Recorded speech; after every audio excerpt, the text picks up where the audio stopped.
Hello everyone, and welcome to the 55th episode in our AI and You podcast series. Today is Tuesday, April 20th, 2021, and I'm your host, Vicar Saidi. I'm a computer scientist and engineer, a lecturer and a consultant. I'm also the author of several books. My most recent book is about artificial intelligence and is titled The Genome Affair. The Genome Affair is a speculative work. It examines what the world might be like if some of the more extraordinary capabilities forecast to be realized in AI over the next 20 to 30 years were actually realized today. Given the growing list of frightening existential threats humankind now faces, the book pays particular attention to the impact AI is expected to have on world affairs. The book is available in ebook format for those who prefer to read on a digital device, but it's also available in a high-quality paperback edition. The Genome Affair is available on Amazon, so I hope you'll take the time to read it and to leave a review. Amazon book reviews are very helpful for writers. I'm very interested in how science and technology influence world affairs and the big questions facing humankind. Studying at the confluence of the great disciplines of human history, political science and thought, international affairs, science and technology offers a deep understanding and pedagogically important lessons of how advances in human endeavor have influenced and impacted civilization. I'm available to give talks on artificial intelligence and its related technologies, and on the impact AI is expected to have or is already having on our world. If you'd like to get in touch with me to arrange a web-based event or consulting meeting with your company or organization, you can find my contact info in the podcast notes below. Please make sure to subscribe to my channel, like this video, and share it with others if you find the content valuable. Thank you. And now, on to today's podcast.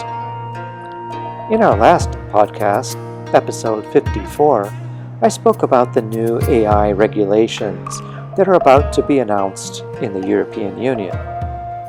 In today's podcast, episode 55, I'll talk about AI and consciousness, and whether machines might ever attain sentience. Let's get started.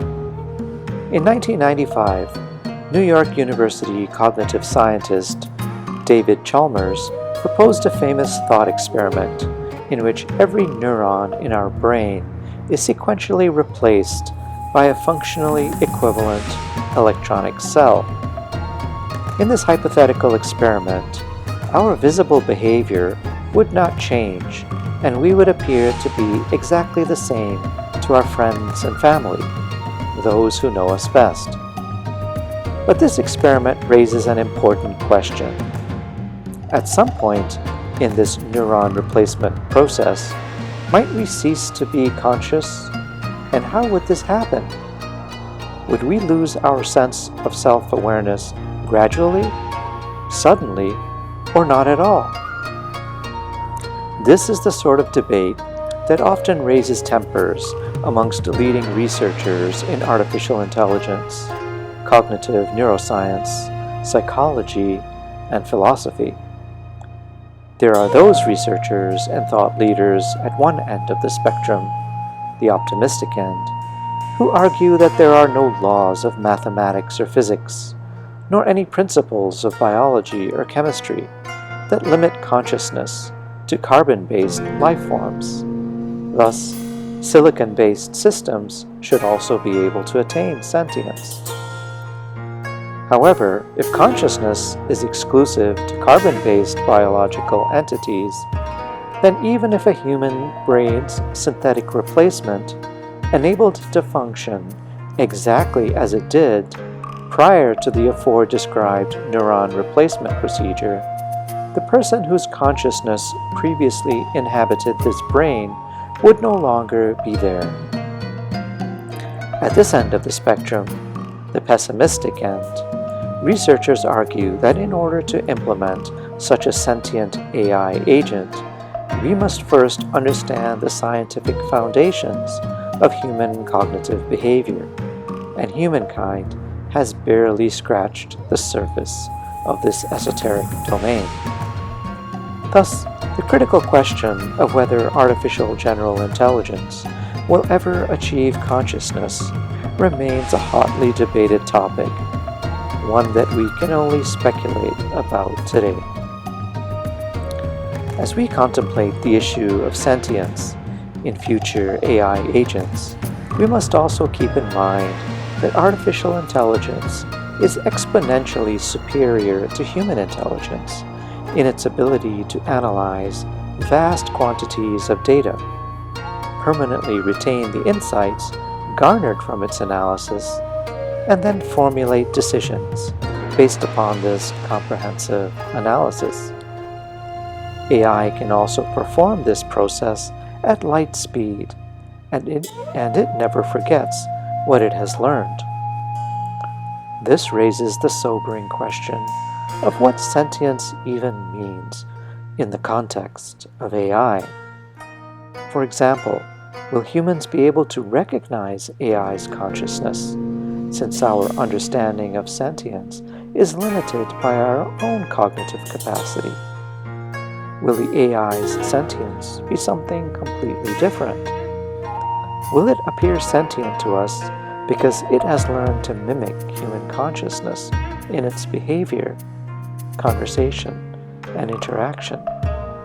Will it have dimensions of sentience that are simply beyond our cognitive capacity to understand? While we contemplate the possibility of sentience in future artificial intelligence agents, it's a sobering thought to realize that the narrow AI agents widely in use today have the potential to do tremendous harm to society without any known or recognizable aspects of consciousness. Lethal autonomous weapons systems and the AI agents behind major social media platforms are two important examples of worrisome and dangerous applications of contemporary AI agents. Before his death in 2018, Microsoft co-founder and founder of the Allen Institute for Brain Science, Paul Allen, wrote that achieving singularity, the point at which artificial intelligence is generally equivalent to human intelligence, and where AI develops beyond our ability to monitor, predict, or understand it, will take far more than just designing increasingly capable machines. Allen said, "To achieve the singularity, it isn't enough to just run today's software faster. We would also need to build smarter and more capable software programs. Creating this kind of advanced software requires a prior understanding of the foundations of human cognition, and we are just scraping the surface of this. This prior need to understand the basic science of cognition is where the singularity is near argument fails to persuade us." Paul Allen's sentiments notwithstanding, it seems the aggregate opinion amongst the world's community of AI experts seems to be leaning in favor of those who believe artificial general intelligence and consciousness will be achieved sometime before the end of the century. In 2013, Nick Bostrom of Oxford University and Vincent Mueller of the European Society for Cognitive Systems published a survey of experts in the AI field indicating the time frame in which they believed AI would approach the level of intelligence in Homo sapiens. The survey found that more than 50% of AI experts believe that AI will achieve artificial general intelligence within 20 to 30 years, while 90% believed this goal will be achieved within 50 to 60 years. Bostrom personally believes that the rate of progress in the next few years and decades will produce sophisticated machines with human-level intelligence that are capable of both speech and reasoning.